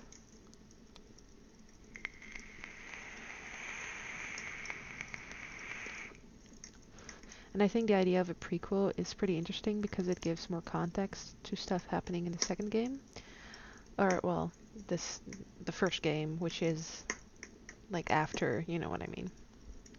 So that's interesting. But I think, like, from playing through, like, obviously the third episode isn't out, but I think so far it would definitely be best to still play them in the order they came out, because I think that would make the most sense. So, yeah, but that's been fun. So, I guess because I always share more with you guys, I guess I could talk about this project that I'm working on. And I don't want to announce it like publicly until it's like fully done, because I don't want people to like constantly ask me about it, or like you know, set a time for myself and have to like do like a last minute crunch. I don't want to do that. So it's just like a pretty low key thing, you know, a low key thing. And the thing that I want to do is I want to have like a month where I have a role play out every day. And it'll be like one character will only appear once, so it'll feature 31 characters, a video every day. I'm crazy and stupid and it's like way too much work. But the way I'm doing it is like every time I film, like I'm just normally filming stuff according to my schedule, which could be commissions or like storyline, or just like, oh, I'll do that character because it's been a while. Like I'll just film like an extra video and I'll like save them, and then once I have all my 31 characters, I'll then do the month. Like I'll announce it. I've actually already got 5 videos out of 31, so yeah, that's what I'm gonna do. Uh, I've got a couple pretty good videos with that actually. Spare me with questions? No, you never did that, Pete. No, but you know. I hope it'll be good. So I mean, it's gonna feature most of my characters, but I actually made a list. Kira, Alicia, Mike, Maria, Soraya, Caladora, Mary, Jackie, Amira, Roxy, Leslie, Faria, Xenia, Angela, Lady Indigo, Maynard, Celine, Lori, Lillian, Dryad, Christopher, Raylene, Emily, Aisha, Caitlin, a character that's a secret, Zoe, Emma, a character that is also a secret, Kirsten, and a new character that I want to do. I want to introduce a Salubri character, so that'll be hopefully a thing that I'm doing. Yeah, I have like too many characters, like for realsies. But I love them all. Yeah, I hope it'll be good for the channel, to be honest, because, you know, like, apocalypse, yada yada, you know, it's been a thing, but 31 days, 31 waifus. Yeah, the Salubri are pretty interesting. I quite like them. They're like, I think they're called like the unicorns. That's like their nickname, and they're like, they have like the third eye, and they're kind of like the healers. They have like they have like this what's it called? Salubri. Oh, I just auto went to salubrious, which of course means health giving, because, you know, great naming. Oh, yeah, they have.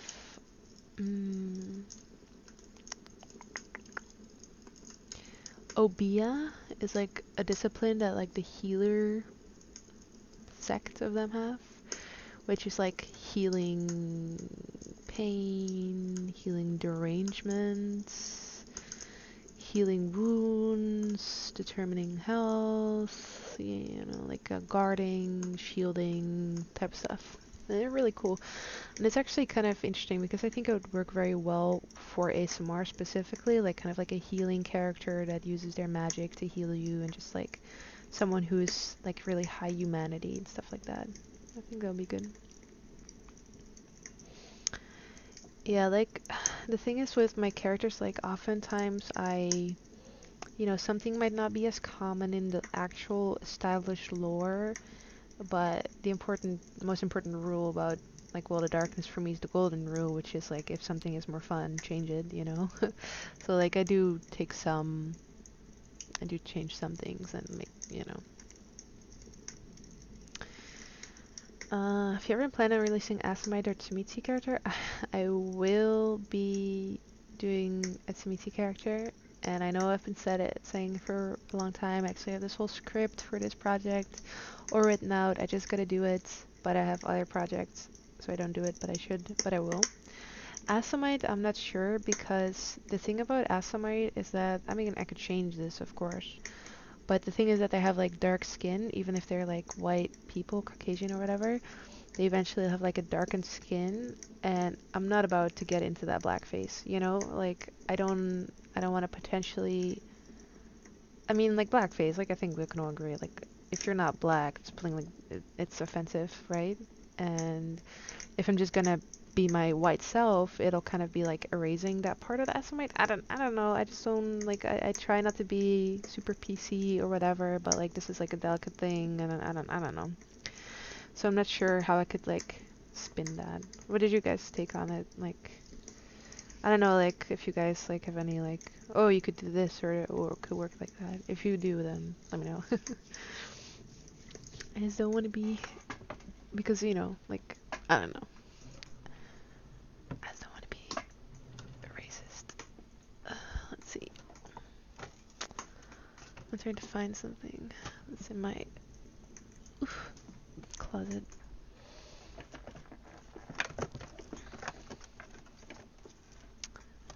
I have like this little drawer with all my special effects stuff. So I got like my paints, my prosthetics. I'm trying to find one of my prosthetics. I have like really cool prosthetics that I've never used. Actually, these are like siren, like mermaid ears. Merfolk ears. I'm gonna use those someday. Let's see. To meet the other ones who can manipulate flesh and bend it to their will. Yeah, flesh, bone, sinew. I don't know, if you go ebony black like old Essamite, it wouldn't be too much of a problem. You'd more like a drow dark. Yeah, that's true. I still don't know how it would be like interpreted. Maybe if I use like purple instead of like black. I don't know. I also would have to be inspired to like come up with like a unique character concept, but so this is so freaky, but I got this like you know, like a prosthetic. So it'll go like, how freaky is that? So freaky.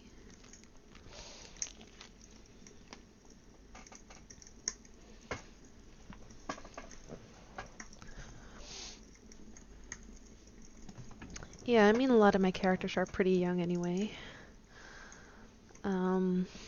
So I could do that.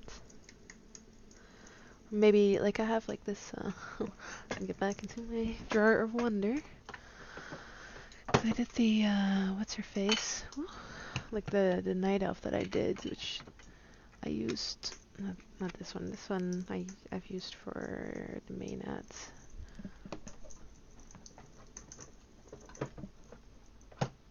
This is white. No. That's what I always use for Angela. These are just water-based paint, body paints, face paints, whatever. There we go. Like if I like this purple. Great job at showing off things, Lisa. Just like you're doing great, sweetie. Keep it up. Like if it would be more like of a sheen. I don't know. But I don't know if it would still really like count as like an Assamite at that point, you know.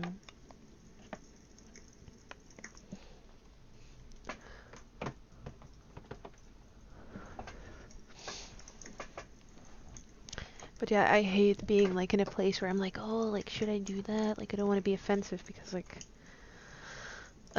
you know.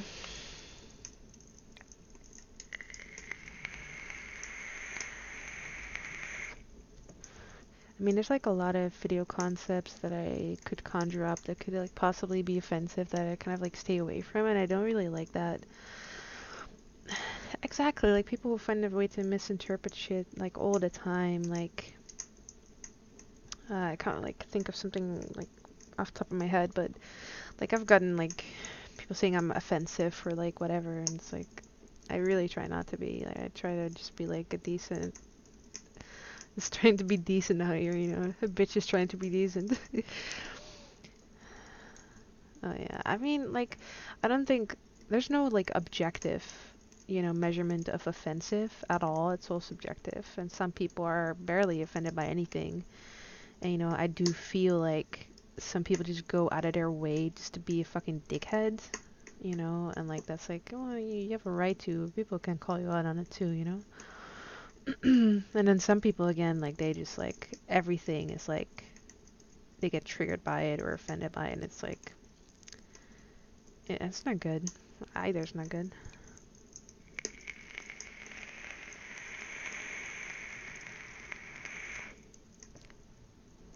I mean, it's true. And I guess I'm just too, like, sometimes I can be, like, too cautious and too afraid of, like, the backlash because I know, like, you know, it happens, like, internet fucking witch hunts, you know, like, oh, someone does one, you know, like, there's one misstep and, like, everyone, like, you know, like, I mean, I know it's, like, a touchy subject, but with, like, Felix, PewDiePie, you know, he's made some, like, really off-color what is it, off-color? Like, on inappropriate comments, you know, like, using the N-word and stuff like that. And, like, I get it, it's not okay, you know, but people are like, oh yeah, we must ruin him, he's, like, this, like, racist, you know, like, borderline fucking KKK member, and it's like, it's just a lot, you know, it's not proportionate to what's happening. It's not like he's, like, killing people or, like, actively, like, you know, it's like just like a unfortunate comments thing happening, and it's like it's just like taken so far, you know. It's and you know, like I'm afraid of like, you know, if I do something that might be perceived as like offensive, like I get like the full brunt of everyone's like fucking internet witch hunt, you know. And you don't say, Dante. That's like so surprising to me. Mm.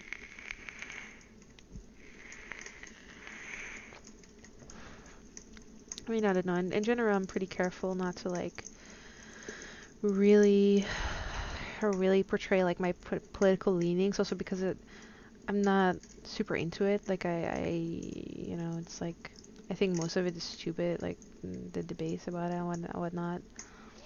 But I mean, it's inevitable too because obviously you know, like I want like gay people and trans people and people of any color to be treated equally, and like women and men, whatever. Like everyone should just treat each other well with like basic respect and decency. And apparently that's already like a political leaning, which I just, for me, is common sense. But I don't know. So it's just like a strange, like kind of like volatile, you know, like time we're in right now. So it's something that bothers me, but I try not to like think about it too much because you can get kind of swept up in like this stream of like fuckery. Anyway, that's a lot of me talking about the Assamite thing that started it.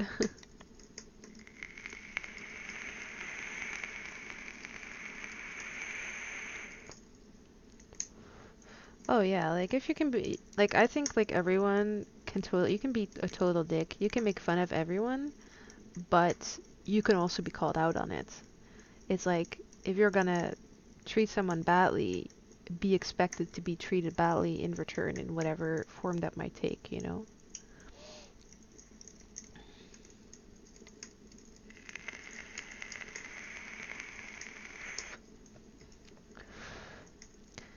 Like there's like one kind of like saying or whatever. I don't know if it's like a saying, but like what I kind of like subscribe to is like do no harm but take no shit.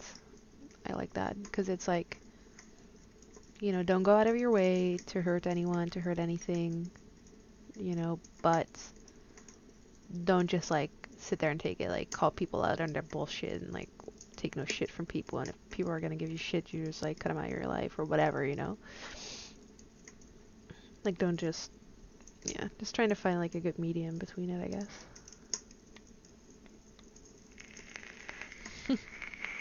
Derek, exactly. If you're gonna serve shit, be prepared to eat it yourself. You made your bed of shit, no lie in it.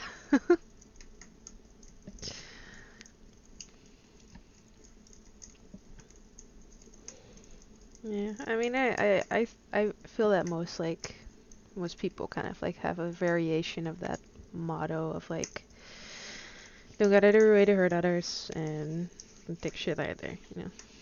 Not eat your bed. That'll take a while.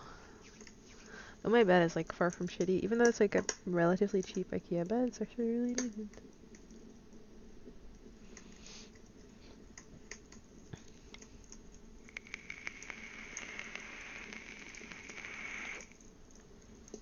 What video am I releasing tomorrow, actually? Let's see. Well, tomorrow we'll have an unboxing. I always feel like people find them boring, but I don't know. And then Friday we have the Patreon video with Angela. And then on Saturday, the 18th, I have a Calidora video. And then on the 20th, I'll release that video of me eating zombie skin and almost throwing up. It's really good ASMR. And then for Friday the 24th, I've got trigger video, which I haven't filmed yet, which I will. And then Saturday, it'll be the next Dagger in the Dark. And 17th, I'll release some like audio commissions that I've done in the past. And then the 1st should be another Patreon video, which I still have to put up a poll for. Oh, my battery's low and it just shocked me because it just like screamed it in my ear. Oh my gosh. It's got like a VI in it, the headphones, and it tells you shit. But yeah.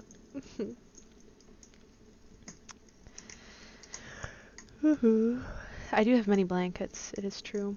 I have just on my bed now there's 2, but I have like at least 20 blankets.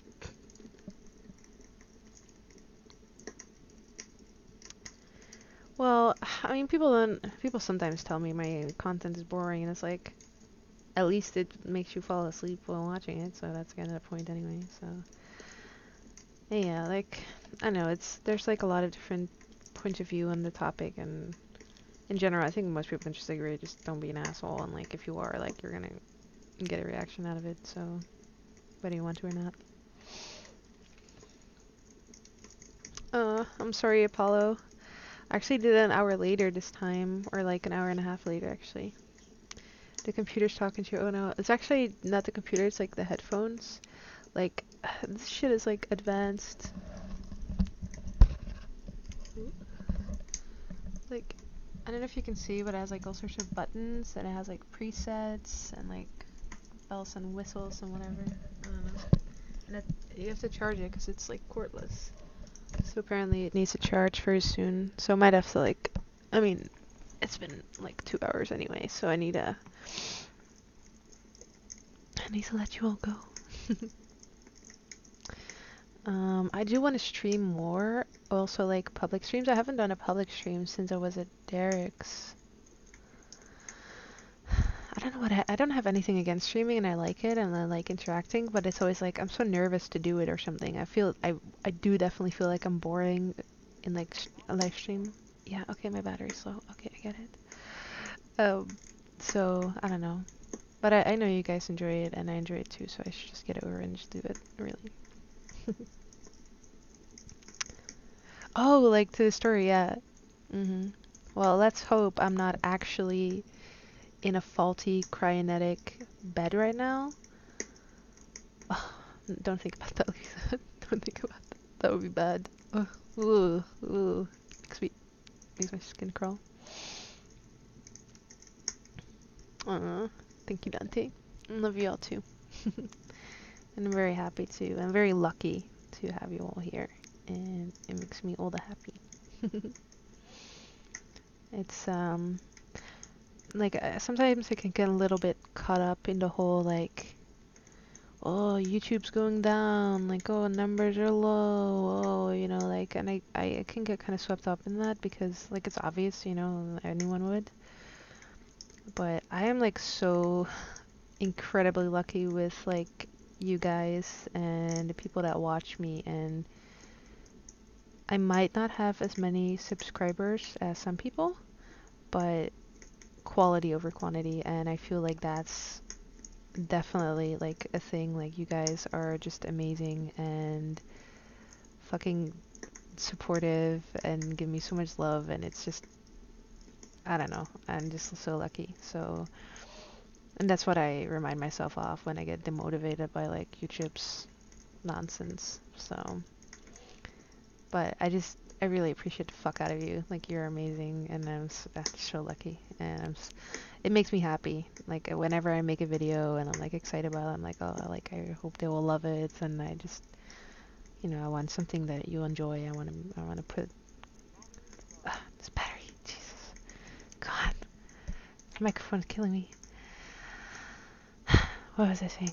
But yeah, like just putting out stuff and being able to put something positive, like right back at you, because you gave me so much positivity and goodness. So that makes me happy. That's like my thing that makes me happy. So you make me happy. So okay. Hi people. I'm sorry that I'm sorry. I was only gonna say I'm sorry that you were late, which would have been so rude. But I'm sorry. But like, yeah, but the stream is like about to end. But um, I'm so bad with words. I'm such an awkward person. I don't know. You guys are amazing, and I love you. And I hope that you'll stay with me and discover all the strange things that go on in my head that I make videos of. That sounds weird. Beat people lettuce. Exactly. Oh my gosh. It's like this really insistent, like, film voice. Battery low. Like, it's like, okay, okay, okay. Thank you, Ashrin. That was, yeah, it's good, good insight. But yeah, I just, I don't know how to express my thankfulness, but I am. And I wish I could do more, but I should probably not beat myself up so much over it and just, okay, okay, I'm okay. I just, I have I have many emotions and little battery, so low battery ASMR is like really quick, like really fast ASMR is like a race against the clock. Aww. Thank you guys. Thank you so much. Let's see if we can get like a last hug in before the battery craps out on us. Okay, let's just do this hug thing. I'm hugging you right now. Yeah, the battery's low, I know. But I'm hugging my family, so shut up. Hugs,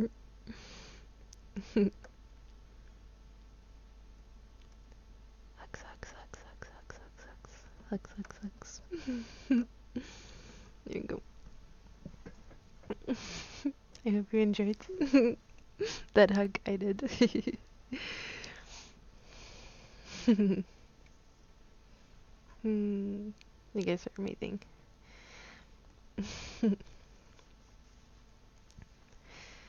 Okay, guys, I actually do have a stream planned, like another Patreon stream for in 2 weeks, so the 26th.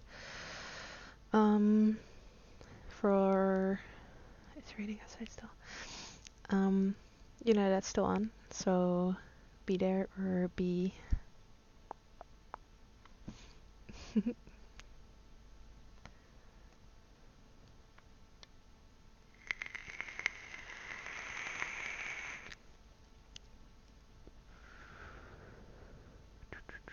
Okay, guys. I will see you very soon. Thank you so much for hanging out with me. I hope you enjoyed the video, the live stream. I enjoyed. Oh my god.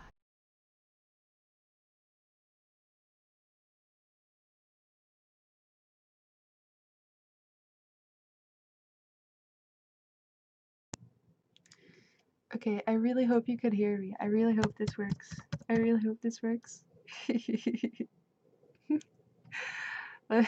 It's so funny. Okay. I don't know if this works. I don't know if I'm just talking into the voids, but I put on that one. It works. Okay, okay, good, good, good, good. Okay. Crisis averted. That's hilarious though. It's not like it didn't warn me, but still it's like I was like, it's shutting off, bitch please. Anyway, if you came real late, I read what's it called again? What did I just read 5 seconds ago? I hope I shall arrive soon. That's what I read, which is like a dick story, like a short story. It's a little bit depressing, but I think it was really good. So if you want to watch that back, you can just rewind the video once it's like up. Yeah. And thank you so much for being here. I love, love, love, love, love you all. And hopefully I'll see you again in 2 weeks. Bye bye.